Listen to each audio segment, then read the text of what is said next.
तो उन्होंने भी कहा कि ये मात्र एक घोषणा है और लॉलीपॉप पकड़ाया गया जनता को।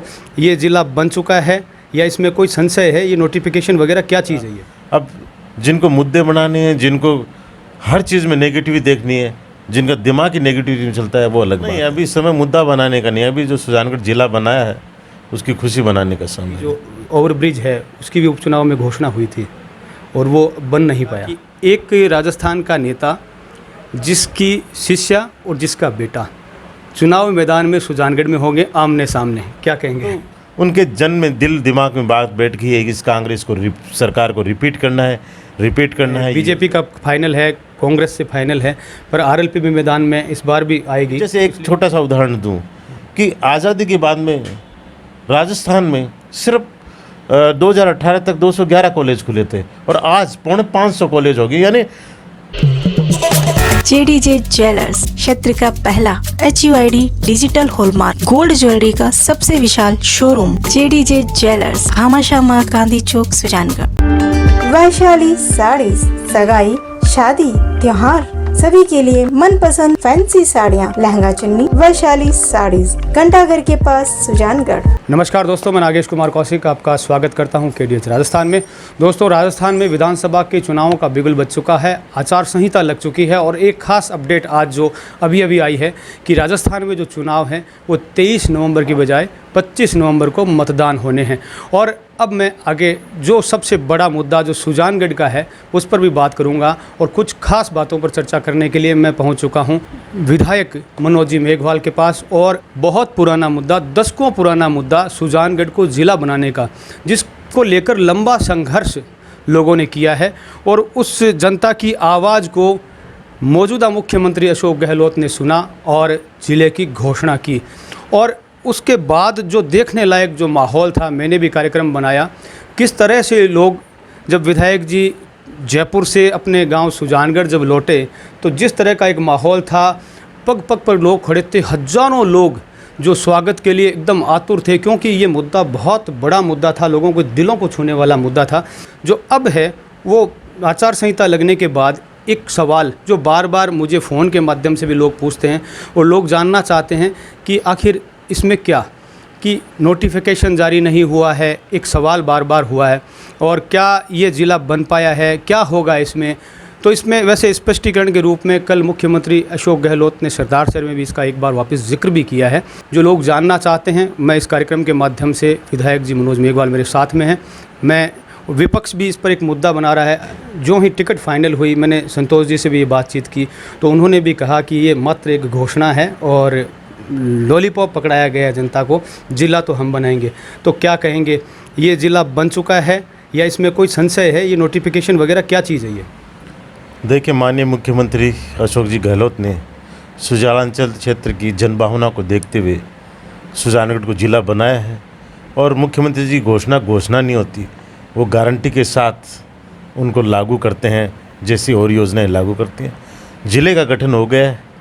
राजस्थान, जैसे मुख्यमंत्री ने कहा कि राजस्थान अब 50 नहीं 53 जिलों का हो गया है।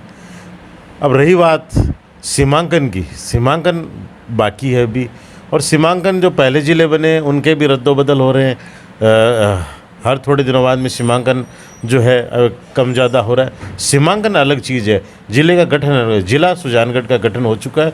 सुजानगढ़ ही नहीं, 2 और साथ में जो ज़िले हैं, कुल 53 जिलों का गठन हो चुका है, जो आज की रिकॉर्ड में हो गया कि भाई 53 जिले हो गए। सीमा क्या रहती है वो अलग विषय है। इसमें अपन को चिंता नहीं करनी चाहिए कि ज़िला बना नहीं बना, ये ज़िला बन गया है, इसमें कोई दौर है। मतलब जिला मुख्यालय सुजानगढ़ हो चुका है, अब इसमें किसी संशय की या किसी सवाल की कोई आवश्यकता नहीं बची है? जी बिल्कुल, इसमें कोई आवश्यकता न बची है।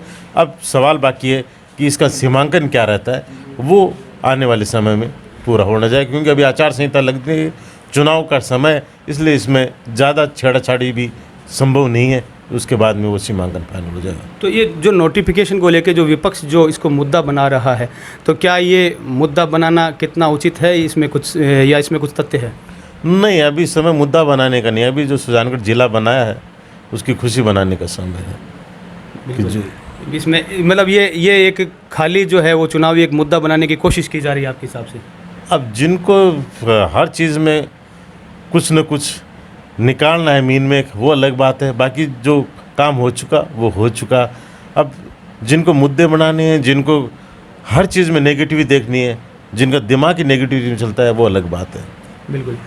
तो विधायक जी ने, मनोज जी मेघवाल ने ये स्पष्ट रूप से कह दिया है कि सुजानगढ़ जिले का गठन हो चुका है और इसमें कोई किसी प्रकार का कोई संशय नहीं है। और जो सीमांकन का जो काम है वो अभी चल रहा है, वो एक सरकारी जो प्रक्रिया है वो उसके अनुसार जो है सभी की लोगों की ओर की रजामंदी, आसपास के क्षेत्रों की रजामंदी को देखते हुए सीमांकन जो है वो किया जाएगा, वो होता रहेगा, वो एक सरकारी प्रोसेस है, अपने हिसाब से चल रहा है।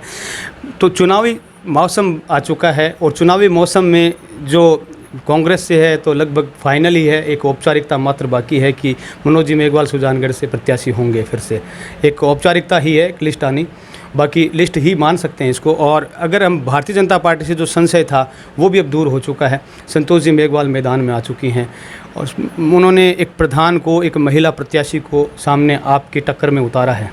और यदि यूँ अपन थोड़ा इसमें बैक जाएँ तो मैं यूँ कहूँगा कि एक राजस्थान का नेता जिसकी शिष्या और जिसका बेटा चुनाव मैदान में सुजानगढ़ में होंगे आमने सामने, क्या कहेंगे?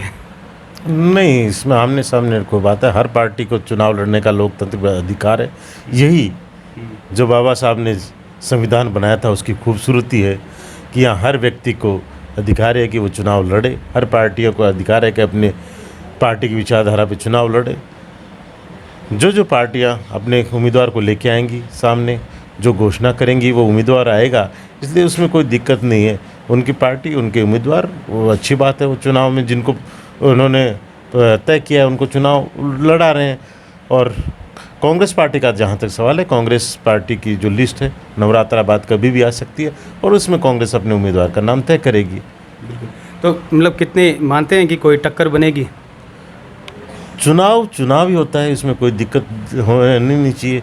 बाकी फैसला जनता को करना है, जनता के हाथ में है। और जनता ने इस बार मन बना लिया है कि जो अशोक गहलोत की जन कल्याणकारी योजनाएं हैं, जो उन्होंने विकास के लिए काम किया है, तो उनके जन में, दिल दिमाग में बात बैठ गई है कि इस कांग्रेस को सरकार को रिपीट करना है, ये योजना यूँ ही चलानी है, इनमें और मजबूती डालनी है, इनमें और जानने डालनी है।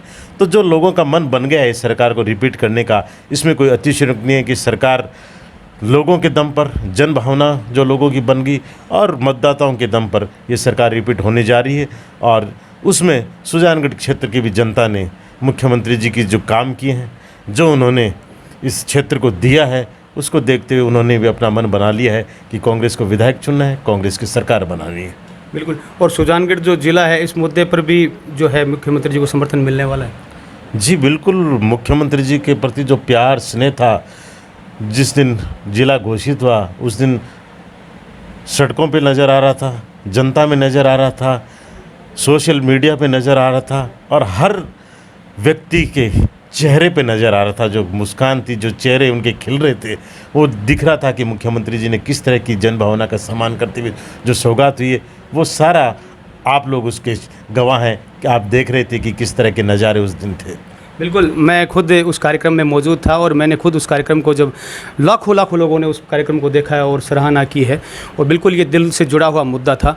तो अब आगे आने वाले समय में जो चुनाव में आप जा रहे हैं, तो क्या रहेगा आपका खास जो मोटिव अब चुनाव में? कौन से वो मुद्दे हैं, या विकास के मुद्दे पर, कौन से मुद्दों पर आगे जो चुनाव में आप अब जाएंगे?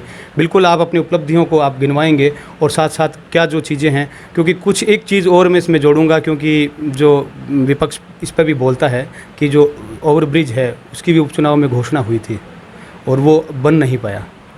देखिए, 5 साल कांग्रेस का शासन रहा और 5 साल में जो सुजानगढ़ में काम हुए, और विशेष तौर से मैं मेरे 2 साल, 2.25 साल के कार्यकाल की अगर बात करूं, तो इस कार्यकाल में हम लोगों ने जो काम किए हैं, मुख्यमंत्री जी के आशीर्वाद से, उनके सहयोग से जो विकास के काम किए हैं, उन कामों को लेकर हम जनता के बीच में जाएंगे।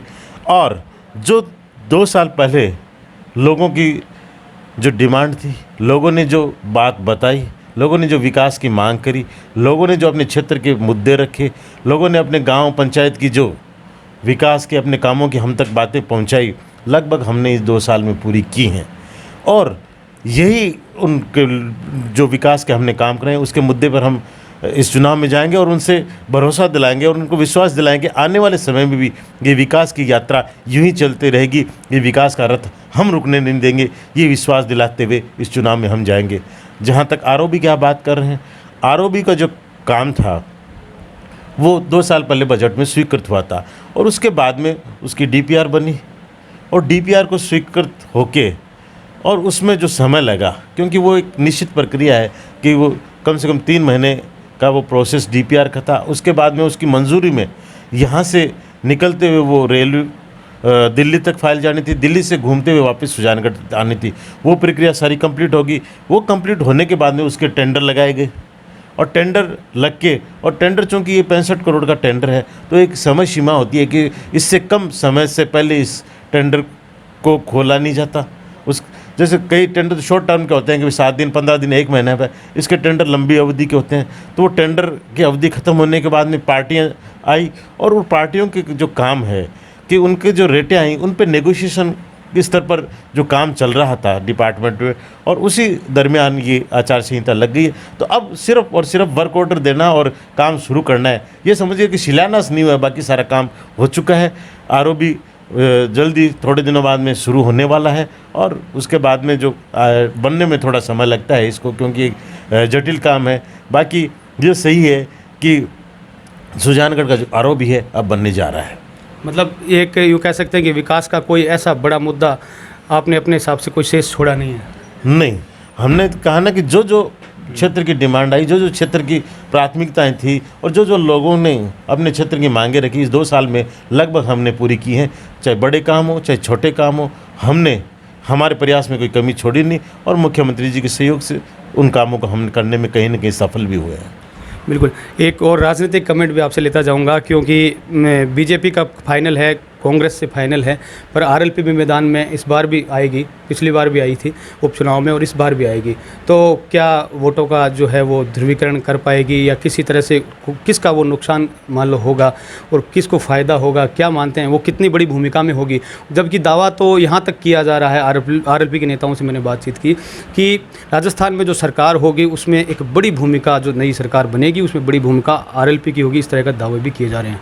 देखिए, मैंने पहले ही कहा कि हर पार्टी का अधिकार है वो चुनाव लड़े और एक यही पार्टी क्या और भी बहुत से उम्मीदवार लड़ेंगे चुनाव, क्योंकि लोकतंत्र में जो खूबसूरती यही है अपने यहाँ की जनतंत्र की भी, हर आदमी अपन चुनाव में जा सकता है।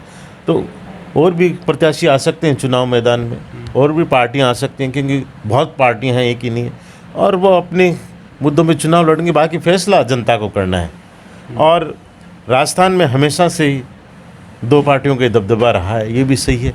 बाकी अन्य जो पार्टियां हैं सीमित दायरे में उनका प्रभाव रहा है, अपन ने देखा है, पर सीमित दायरे में अपनी उपस्थिति भी कहीं न कहीं दर्ज कराई है उन पार्टियों ने। पर जहाँ तक यहाँ का सवाल है, यहाँ जो पार्टी आएंगी, जो उम्मीदवार आएंगे और उसके बाद में जो जनता का फैसला होगा वो आने वाली जो 25 तारीख है उसको सामने आ जाएगा। सुजानगढ़ में कांग्रेस की विजय होगी, इसको लेकर पूर्ण आश्वस्त है? बिल्कुल। मैं सुजानगढ़ ही नहीं, मैं पूरे राजस्थान प्रदेश की बात कर रहा हूँ कि राजस्थान प्रदेश में जनता ने मन बना लिया है। लोगों के दिल और दिमाग में बैठ गई है कि इस सरकार को रिपीट करना है। जो अशोक गहलोत ने जन कल्याणकारी योजनाएं बनाई और जो विकास के काम किए हैं इस 5 साल में, पिछले 75 साल आज़ादी के बाद हो गए, और जो 70 साल और एक तरफ 5 साल, ये 5 साल अगर देखें तो कहीं न कहीं उन पर भारी पड़ते हैं कि जिस तरह से इस बार उन्होंने हर क्षेत्र में विकास किया है, शायद आप लोगों ने कभी नहीं देखा होगा। कि जैसे एक छोटा सा उदाहरण दूं कि आज़ादी के बाद में राजस्थान में सिर्फ 2018 तक 211 कॉलेज खुले थे और आज 550 कॉलेज हो गए। यानी 5 साल में जो 70 साल में जितने कॉलेज नहीं, उससे ज़्यादा इस 5 साल में खुल गए। बिल्कुल। और ये थे मनोज मेघवाल, जो कि कांग्रेस से यहाँ पर वर्तमान एमएलए भी हैं और आने वाले समय में प्रत्याशी भी होंगे। और उन्होंने साफ साफ कहा कि सुजानगढ़ जो है वो ज़िला बन चुका है और जो जनता है वो कांग्रेस को वोट देगी। उनके विकास को देखते हुए, उनके कार्यों को देखते हुए और उन उपलब्धियों को लेकर वो जनता के बीच में जाएंगे। और उनका कहना है कि राजस्थान में गहलोत सरकार रिपीट होगी और सुजानगढ़ में भी कांग्रेस की फतह होगी। मैं नागेश कुमार कौशिक, अनिल प्रजापति के साथ आप सभी का धन्यवाद।